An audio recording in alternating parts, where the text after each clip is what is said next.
জয় মা লক্ষ্মী। শুভ বৃহস্পতিবার। বৃহস্পতিবার তো সবার ঘরে ঘরেই লক্ষ্মী পূজা হয়। আমিও সেরকম আজকে প্রথমে জলটা ভরে ঘরটা সাজিয়ে নিচ্ছি সুন্দর করে সিঁদুর দিয়ে, তারপর আমের পল্লব ফুল দিয়ে। আজ ফুলও তেমনটা ফুটেনি, অনেকটা কম ফুল ফুটেছে। তবুও যে লাল ফুল ফুটেছে দুটো, তাও অনেক।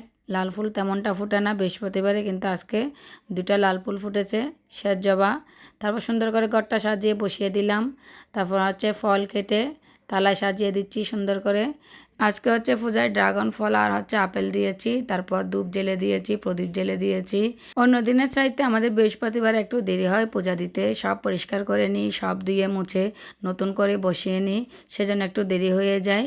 তারপর রান্না করতে চলে যাব। আজকে নিরামিষ রান্না করব পূজা শেষে, কারণ বৃহস্পতিবার তো আমরা নিরামিষ খাই, অনেকে আছে শুক্রবার খায়, যার যেরকম আর কি। আমরা বৃহস্পতিবারে খাই।